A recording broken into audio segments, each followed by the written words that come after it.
मैं रणबीर आचार्य श्री कृष्ण प्रज्ञा कुंज YouTube channel में आपका हार्दिक अभिनंदन करता हूं। आज की वीडियो में संसार में मांस भक्षण का प्रचार कैसे हुआ, इसके बारे में चर्चा करते हैं। तो मित्रों, इस कड़ी में हम देखते हैं कि दुनिया में मांस का जो प्रचार हुआ, वो उसका मूल कारण वाममार्गी संस्कृति है।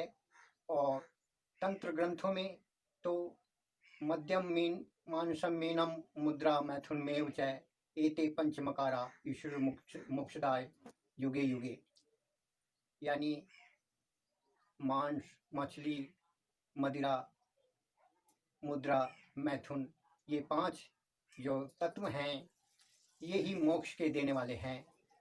जब यहाँ तक लिखा गया है, यहाँ तक प्रचार किया गया है, तो संसार का कोई भी ग्रंथ, धार्मिक ग्रंथ नहीं बचा जिसमें इन लोगों ने प्रक्षेप न किया हुआ हो अपने मत की पुष्टि के लिए।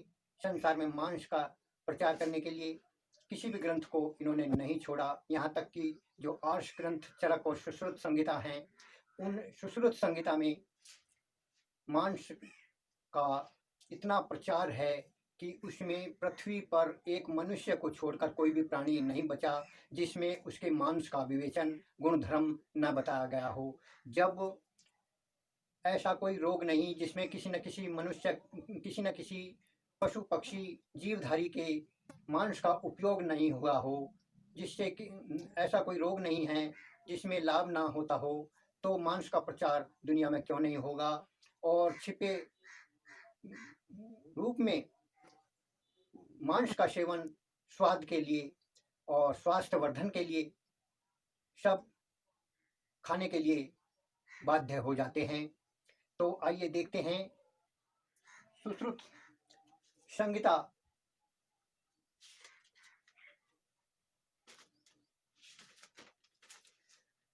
सुश्रुत संहिता चतुर्थ संकरण संवत 2033 चौखंबा संस्कृत संस्थान वाराणसी, टीकाकार डॉक्टर अंबिका दत्त शास्त्री। सुश्रुत संहिता अथर्ववेद के उपवेद आयुर्वेद, जिसे 5वां वेद कहा जाता है, इसके सूत्र स्थान पृष्ठ 190 से 198 तक मांस वर्ग का वर्णन है। इसमें पृथ्वी का कोई जीव बचा हुआ नहीं है जिसके मांस की विवेचना न की गई हो। कौवा, सांप, उल्लू, मेंढक, सिंह, हाथी, घोड़े, मोर, हिरन, बंदर, गाय, बैल, बछड़ा, तो चीता, लोमड़ी, सियार, कुत्ता, या कोई भी जीव है उसका, उन सब का मांस का इसमें विवेचन किया गया है। अब देखते हैं कि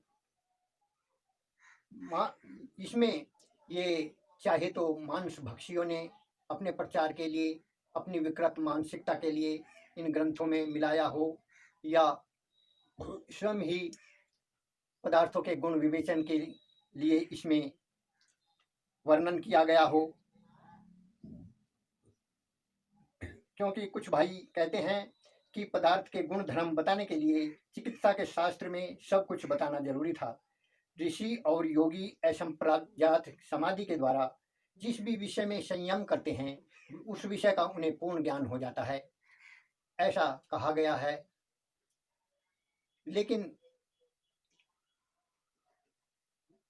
जो पृथ्वी पर अनेकों वनस्पतियां थी जिससे कि चिकित्सा का कार्य सुगमतापूर्वक किया जा सकता है, तो किसी जीवधारी को दुख देने का, उसके मांस का प्रयोग करने का क्या औचित्य रहा, ये समझ से परे है।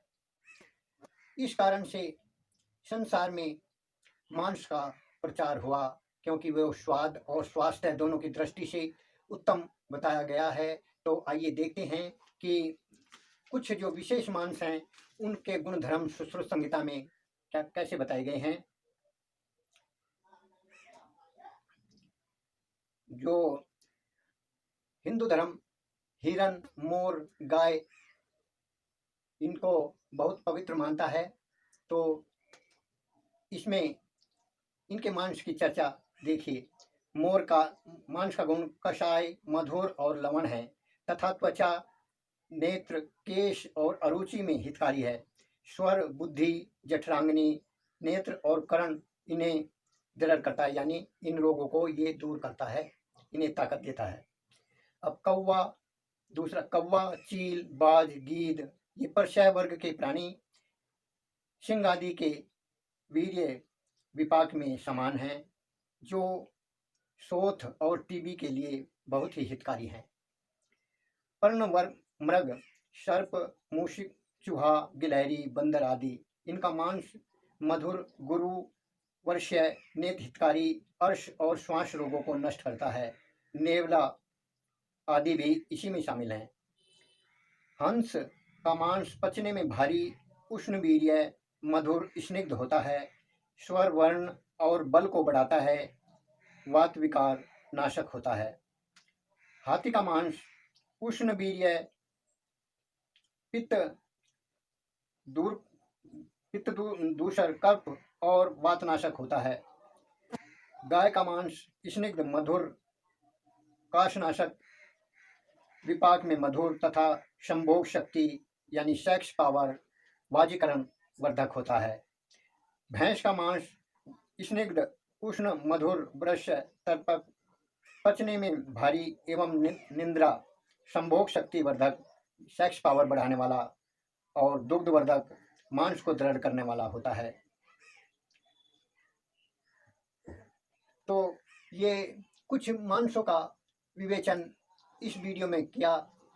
वीडियो बड़ी हो जाने के कारण हम संक्षेप में ही हमने बताया है, और बाकी जो सज्जन देखना चाहिए वो चौखंबा वाराणसी की पुस्तक सुश्रुत संहिता में 190 पृष्ठ से 198 पृष्ठ तक देख सकता है। हमारे पास में बहुत पुरानी सुश्रुत संहिता थी, उसके पृष्ठ पन्ने बहुत ही कमज़ोर हो गए हैं, उसमें से हमने ये नोट किया है। तो अब प्रश्न ये उठता है कि इन ग्रंथों में जो आर्ष ग्रंथ, जिसे महर्षि दयानंद जी भी सुश्रुत संहिता, चरक संहिता को हुई प्रामाणिक मानते हैं और आर्ष ग्रंथ कहते हैं, उनके अंदर भी ये मिलावट की गई है। तो इसका कारण ये हुआ कि संसार में किसी भी ग्रंथ में ये जो वाम मार्गी तंत्र है वो मिला हुआ है और उससे कोई भी अछूता नहीं बचा।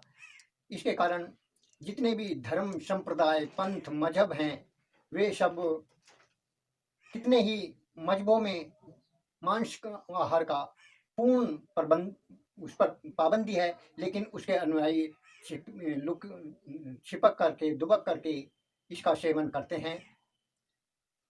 तो यहाँ तक कि वे अनेक प्रकार के दृष्टांत देते हैं और उस मांसाहार को उचित बताने के लिए अनेकों प्रकार के मनगढ़ंत तर्क भी रखते हैं।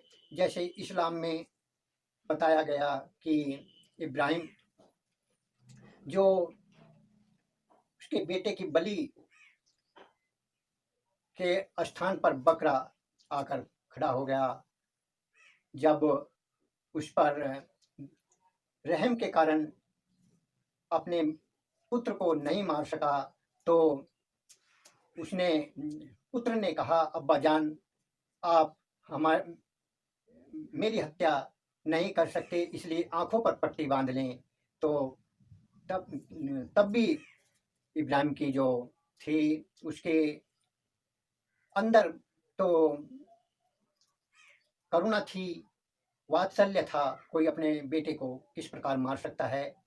तो उसने जब तलवार छुरी नहीं चली तो ऊपर को फेंक दी, उससे ऊपर टिड्डी घायल हो गई और वो छुरी नीचे पड़ी तो वहाँ पर दुम्बा और समुद्र में मछली बिंद गई। इसलिए ये 3 चीज़ें हलाल बताई गई हैं। इसी तरह से कोई भी पंथ इससे बचा हुआ नहीं है। अनेकों प्रकार के मन घड़ंत उपाय मांस खाने के लिए अपनाए जाते हैं और उन तर्कों के द्वारा इसका प्रचार किया जाता है। जीव की हिंसा करना, इस पृथ्वी पर सभी जीवों को जीने का अधिकार है। जिस तरह मनुष्य को है, तो उसका यद्यपि किसी पर कोई पाबंदी नहीं, कोई कुछ भी खाए, लेकिन जिस तरह से मनुष्य को जीने का अधिकार है, उस तरह इस पृथ्वी पर संपूर्ण प्राणियों को जीने का अधिकार है।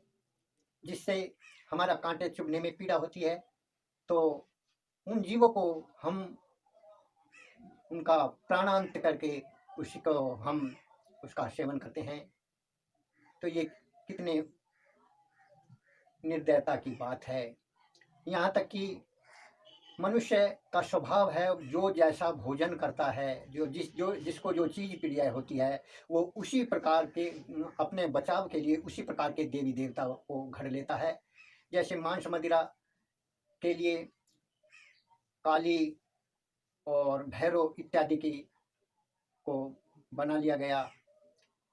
देवी दुर्गा देवी के जो उपासक हैं, वो हलवा पूरी के शौकीन होंगे। उन्होंने इस तरह की व्यवस्था कर ली। तो इस तरह से हम देखते हैं कि मनुष्य अपने स्वभाव के लिए, अपने स्वाद के लिए मन घड़ंत तर्कों के सहारे से आर्ष ग्रंथों में प्रक्षेप करके अनेक प्रकार की समस्याएं उत्पन्न कर देता है। अब सवाल ये उठता है कि ये ग्रंथ हैं, इनमें जो प्रक्षेप है, उनको जो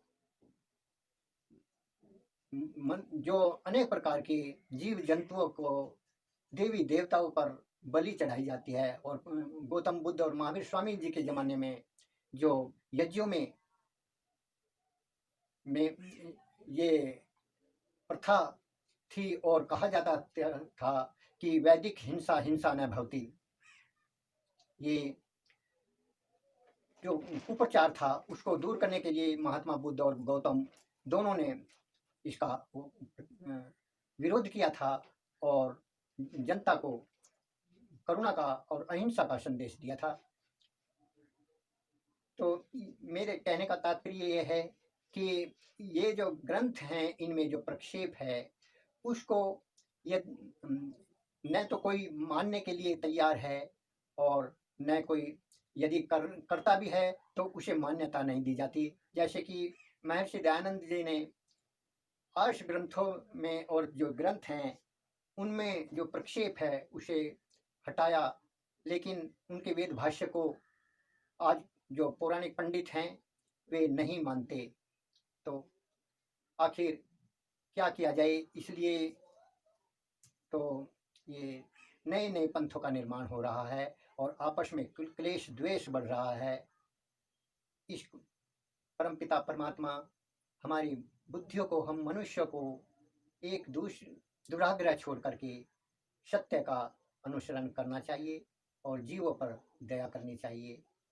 तो ये वीडियो आपको अच्छी लगे तो लाइक करें, शेयर करें, कमेंट करें और हमारे चैनल को सब्सक्राइब करें। मिलते हैं अगले वीडियो में, तब तक के लिए भवतु सर्वे मंगलम्, भवतु सर्वे मंगलम्, भवतु सर्वे मंगलम्।